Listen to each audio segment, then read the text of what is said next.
is as good as mine, but my impression is that the interest in my new book in Korea, The Tyranny of Merit, is related to the competitive meritocracy that exists in Korea, especially competition for places at the top universities.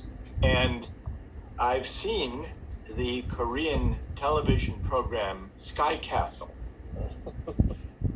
which yes, I have seen it, and I've enjoyed watching it. What Sky Castle shows is the intensity of the competition for admission to top universities. And also it shows some of the problems that arise from this hyper competition. And my book, The Tyranny of Merit, is critical of the tendency in the United States and in societies like Korea to create such a sharp divide, such a deep divide between winners and losers, that even the winners are under great pressure to compete and to succeed. And I should tell you, since we're talking about baseball, I just want to show you on my desk, I want to show you something. Can you see what this? Oh, yes, I'm saying it, yes. 그분은 in Korea signed the ball and gave you. This is when I went to a Korean baseball game and I threw out the first pitch. I heard of it. Yeah, and they gave me the baseball and I have it as a souvenir on my desk. But my pitch was not as good as Nolan Ryan's. I didn't strike out anybody. Oh. You're right, it isn't easy. There is no single statistic that can answer that question for us. We often assume that the money people make is the measure of their contribution to the common good. But this is a mistake. And this is an argument that I make in The Tyranny of Merit. It's a mistake because we have seen during the pandemic, those of us who were able to work from home have recognized how deeply we depend on workers we often overlook. I'm thinking, for example, of delivery workers, warehouse workers, grocery store clerks, childcare workers, nurse assistants. These are not the best paid or most honored workers in our societies. And yet now, during the pandemic, we've been calling them essential workers, key workers.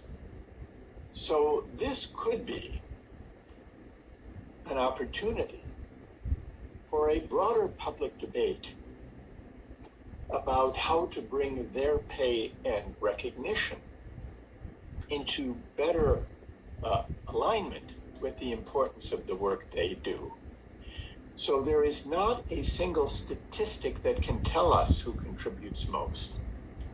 But what we can say is that the money people make is not a true measure of the importance of their contribution. There are hedge fund managers.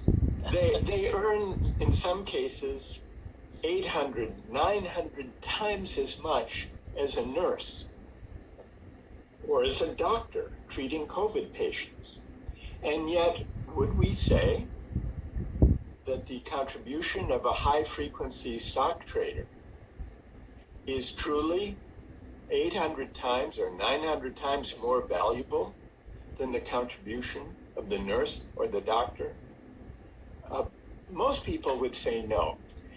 And therefore, we have to have a public debate about how to bring the pay of essential workers into closer approximation of what we all consider to be the importance of their and the value of their contributions. What matters is that we use new technology and that we direct the development of artificial intelligence in ways that make workers more productive, that enhance work rather than destroy work. We should not assume that technology must destroy work. It can improve work, make it more productive. And when work is more productive, wages can go up to reflect the improved productivity. But this requires that we direct technology to serve human purposes, to make work more dignified, more rewarding, rather than try to do, as some Silicon Valley entrepreneurs are trying to do, to use AI to replace work, to make work obsolete. I think that's a mistake. When you say impose, do you mean to impose by law, or do you mean to impose through social expectations? Both ways are curious. Well, let me begin. Let me take one step back. To deal with a moment of crisis such as a pandemic requires a strong sense of social solidarity. We often heard during the pandemic the phrase, "We are all in this together." Yes. You've heard that phrase. And this refers to the fact that we are all vulnerable to the virus. But as a practical matter, of course, we are not all in this together because some of us can keep our jobs and do our work from home without subjecting ourselves to our health to risk, whereas other people, like delivery workers, and teachers, and healthcare doctors and nurses, to do their jobs, they have to expose themselves to risk. And many people lost their jobs during the pandemic, certainly in the US, with lockdowns. So that made it clear that we are not truly all in this together. The pandemic revealed and highlighted inequalities that existed before the pandemic. And so we need solidarity to get through a crisis like a pandemic. And that means solidarity means shared sacrifice in times of crisis. Now, sometimes the shared sacrifice is voluntary, as when landlords voluntarily get together and say, we will not demand the same level of rent when people have no customers or fewer customers. That's an act of solidarity that comes from within civil society, and I find this very admirable.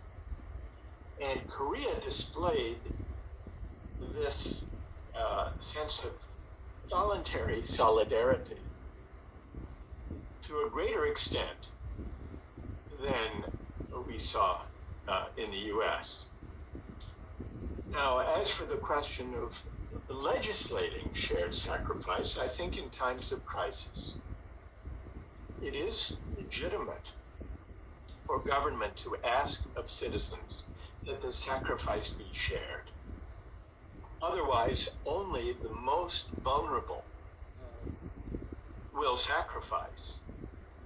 And those of us who can avoid the risk and the danger and the job loss will go on without helping our fellow citizens. So I do think that a crisis requires a spirit of solidarity. It will never be perfect, but we should aspire to a society. I think all of us should aspire to a society in which we can truly say, especially in times of crisis, we are all in this together, we are responsible for one another. And I think that creating this sense of shared, of mutual responsibility for one another is one of the hardest, but one of the most important tasks, the challenges in creating a fair society and a good society. Well, I'll answer the first part about a successful life. I think a successful life has two elements. One,